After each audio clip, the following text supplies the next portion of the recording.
20:45 en la República Argentina, nuevo segmento de A Puño Limpio, y vamos a saludar en este momento al periodista deportivo especializado en boxeo, Emilio Bianco, a quien hemos tenido la oportunidad de ver durante muchísimos años en el ciclo Combate Space y en otros programas radiales dedicados a este deporte.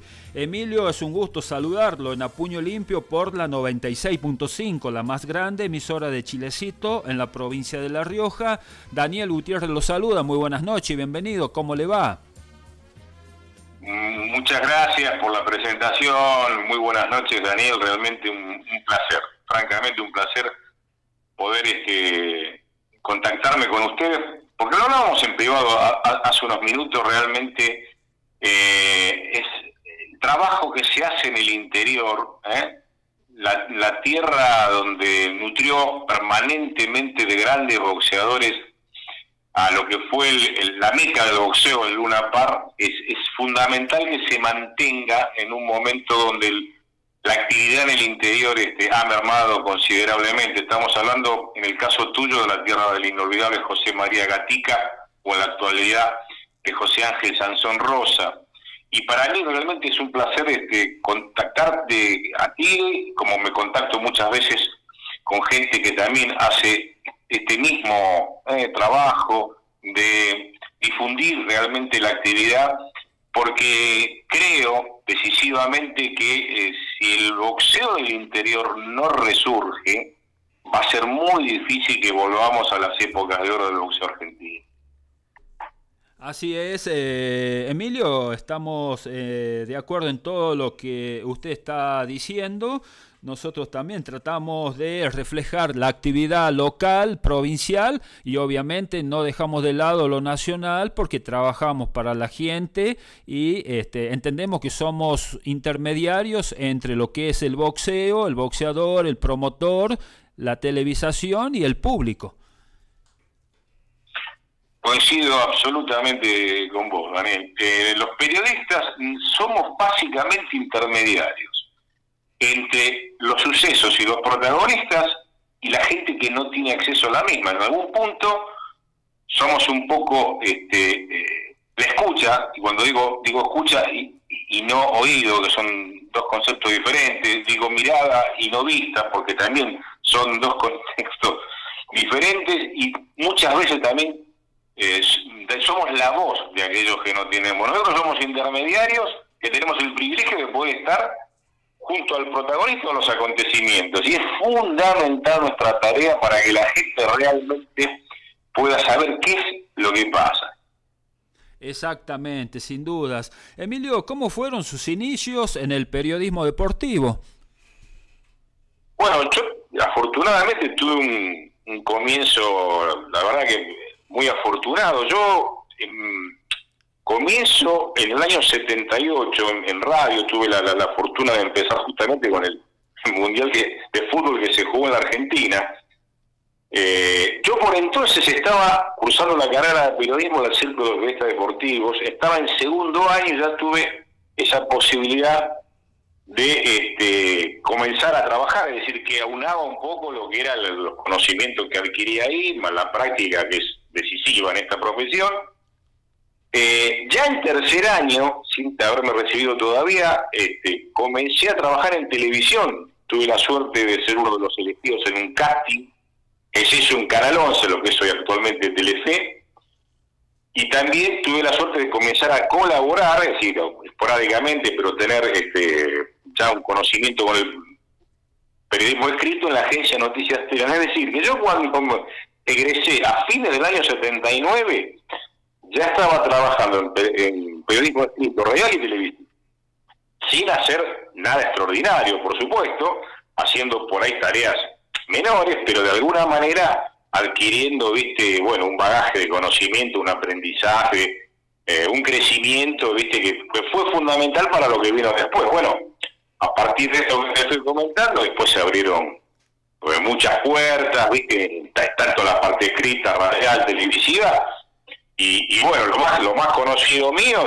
desde ya ha sido el ciclo de combate, que duró muchísimos años, muchos años también de trabajo en la agencia de Noticias Telam, de la cual me retiré hace 3 años, y después, bueno, multiplicidad Para que vos tengas una idea, yo trabajé en 11 canales de televisión, 4 de aire y 7 de cable. Por supuesto que lo más conocido mío fue lo del 11, lo de Space. Estuve 2 años en Canal 7, ¿no? En ese momento era Argentina Televisora Color, ATC. Y bueno, ya te digo, bueno, montones de programas de radio AM, FM. En su momento fui columnista del diario Página 12, bueno, etcétera, etcétera, etcétera. Es decir, la verdad que en ese aspecto me considero un afortunado en la profesión, porque tuve esa suerte de poder estudiar en el periodismo y al mismo tiempo empezar a trabajar, lo cual obviamente me dio, ya te repito, una cantidad de elementos que después facilitaron mucho lo que fueron mis trabajos posteriores. Bien, perfecto. ¿Cómo surgió su gusto por el boxeo? ¿Cómo nació esa pasión por este noble deporte? Bueno, surgió, primero, yo te comento, mi papá fue boxeador amateur. Es más, aún todavía conservo el pantaloncito de cuando él boxeaba, así que en un primer momento yo no tenía tanta pasión por el boxeo. Mi principal pasión era el fútbol, inclusive yo jugué al fútbol, no profesionalmente, pero llegué a hacer divisiones inferiores en clubes del ascenso, ¿no? Y después ya un poco de más grande, es como que, viste, el bichito me picó, me empecé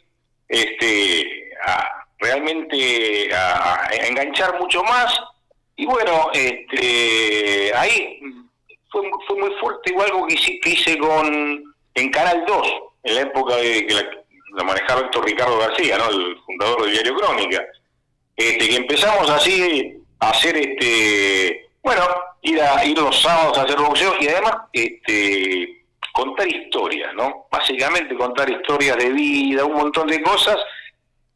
Y ya después también después de eso se continuó lo de Canal 2, se continuó en Canal 7, también con transmisiones, con programas donde realmente se podían tocar un montón de temas, y después, bueno, ya se empalmó con lo de Space, y bueno, y a partir de ahí, viste, fue un matrimonio mío con el boxeo, digamos.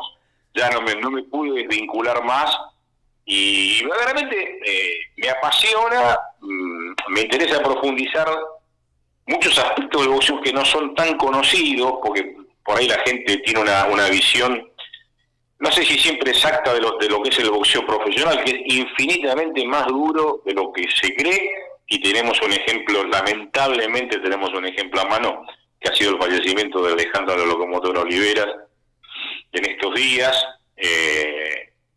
Terrible por la edad que ya tenía, pero además cuando uno tiene la posibilidad, como yo tuve, de conocerlo un poco más personalmente, y comprender lo que ha sido la historia de vida de esta chica, bueno, entendés muchísimo más lo que es la vida de un boxeador, que es muchísimo más dura de lo que parece. Mucha gente se queda encandilada cuando se habla de millones, que el Canelo va a ganar esto, o que grandes boxeadores ganaron muchísimo dinero, y es en la punta del aire, nada más que eso. La realidad es que la enorme mayoría de los boxeadores son gente que bueno, realiza dignamente su profesión, puede a lo mejor hacer algún peso, pero es muy difícil, y lo que digo acá lo llevo no solamente a la Argentina, lo llevo al mundo, en general es así. Hay quizás las grandes peleas del Madison, de Las Vegas, de todos esos lugares, pueden hacer creer, viste, que la vida de un boxeador se llena de lujos, etcétera. Bueno, yo te diría que es mínima. Es más, lo hablábamos, a acordar, justamente antes de salir al aire, de que uno de los temas que le está pasando a la Argentina en este momento es el tema de la falta de profesionalismo. Y cuando yo digo falta de profesionalismo, no me refiero que no hagan las cosas profesionalmente, sino que por razones económicas es muy difícil dedicarse 100% al boxeo. Siempre doy este ejemplo. Un boxeador profesional de primer nivel en este momento tiene que tener 3 turnos de entrenamiento. a la mañana correr, después, luego también a la mañana hacer trabajo en el gimnasio, y a la tarde hacer trabajo de destrezas específicas, guanteo, hacer pera, bolsa, lo que sea. Yo digo, en la Argentina debe haber, no sé, de 10 boxeadores habrá 1 o 2 que pueden hacer eso. La otra gran mayoría, 8 o 9, tiene que hacer otra actividad para poder vivir. Con lo cual, las ventajas que dan cuando tienen que competir internacionalmente son tremendas. Es decir, y esto se acrecentó con el correr de los años. Para mí hay una fecha bisagra, ¿no? Que es el cierre del Luna Park, ¿no? El cierre del Luna Park fue un elemento, ¿viste?, que hirió, no digo de muerte, pero que hirió fuertemente al boxeo. Y fíjate vos, colateralmente, el cierre del Luna Park afectó también a los promotores del interior. Cada vez se empezaron a hacer menos carteleras, menos veladas, obviamente surgieron menos valores, y bueno, se formó, viste, todo un combo que hace que lamentablemente la realidad sea esta. Inclusive lo extiendo un poco más, no es solamente que la gran mayoría de los boxeadores no pueden dedicarse 100% a la actividad. Esto incluye a entrenadores, a promotores, etcétera, porque obviamente al no haber el material humano apropiado para hacer eso, hace que también tengan a lo mejor que compartir su trabajo de entrenar boxeadores con hacer alguna otra cosa que les permita vivir. Es decir, es una cadena. Lamentablemente esto está pasando allá hace un rato largo.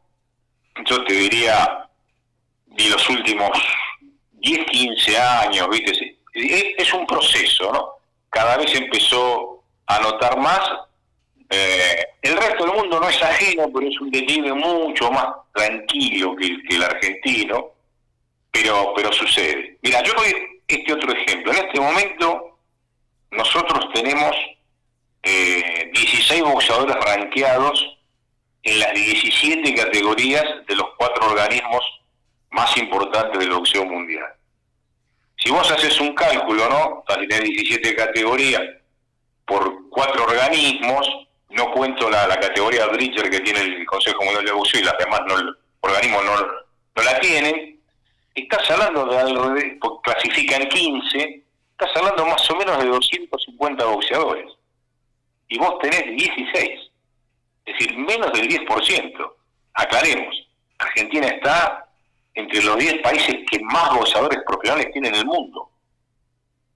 Debe estar para discutir. Vos tenés Estados Unidos, México, Gran Bretaña, Alemania, y ahí estás vos, Japón y Argentina, está ahí nomás con Puerto Rico, Filipinas, Tailandia, etcétera, etcétera. Los boxeadores del este, muchos que se han radicado en Europa y Estados Unidos, pero Argentina está en el top 10 de cantidad de boxeadores profesionales en el mundo. En el mundo hay 200 países más o menos, estoy hablando que está entre los 10 más importantes, y esto no está reflejado en la cantidad de boxeadores rankeados. Y doy un paso más allá. De los 16 boxeadores rankeados que tenemos en diferentes categorías, tenemos un campeón del mundo, y de los 15 restantes yo te diría que en condiciones de pelear por un título mundial debemos tener 3 o 4. Nos alcanzan los dedos de la mano para contarlos. Esa es la realidad, Emilio. Lo escuchábamos muy atentamente porque es muy bueno su concepto y lo compartimos, y le decimos a la audiencia que Emilio es Emilio Bianco, periodista deportivo especializado en boxeo. Para aquellos que ya peinan canas como quien les habla, les podemos decir que fue integrante del ciclo exitoso en su momento Combate Space. Emilio, bueno, nos estaba diciendo y narrando todos sus inicios. Además del boxeo, ¿tuvo la oportunidad de cubrir otros deportes? Sí, he cubierto, bueno, esencialmente el fútbol. He tenido yo durante 6 años relaté fútbol. Relaté 2 años la Liga Inglesa de Fútbol, la vieja época que estaba Gary Lineker, por ejemplo, ese tipo de boxeadores, de jugadores. Y bueno, los campeonatos de primera división de la Argentina, pero eso fue en los comienzos. En esa etapa yo te decía que todavía no estaba fuertemente en el tema del boxeo, pero sí he cubierto otros deportes, e inclusive te comento por lo que significa el trabajo en una agencia de noticias que amerita una gran versatilidad. He tenido que cubrir otros deportes mejor, peor, ¿viste? Porque obviamente el conocimiento no es el mismo. Una cosa es haber practicado un deporte y después contarlo, y otra cosa es hablar de un deporte que uno no practicó. Pero inclusive he tenido la oportunidad de cubrir Juegos Olímpicos, por ejemplo, que ahí tenés una variedad enorme de deportes, aunque yo por supuesto me centraba en los que más conocía, que era el fútbol, el boxeo, el tenis, ¿no? Es decir, tuve ahí la final del Potro en los Juegos Olímpicos de Río, por ejemplo. Ahí, cuando pierde la final se lleva la medalla de plata, una noche inolvidable allá en Ipanema. Bueno, otros montones de cosas que pude vivir ahí. Sí, el trabajo de agencia es un trabajo que te obliga por lo menos a tener un panorama, un conocimiento, ¿viste?, del resto de los deportes. Inclusive, te digo más, el trabajo de agencia muchas veces te exige tener conocimiento no solamente de lo deportivo, sino tener un mínimo de panorama de otras actividades, porque en algunas ocasiones, en grandes ocasiones, es muy común que en una redacción se eche mano a periodistas deportivos para cubrir otras tareas, en temas política, de información general, policiales, etcétera, etcétera. Eso es algo que pasa mucho. Hoy no tanto, porque han cambiado la forma de comunicarse del mundo, ¿no?, con las redes y todo eso, pero en mis comienzos era bastante frecuente que uno en los primeros años, digamos, cuando uno estaba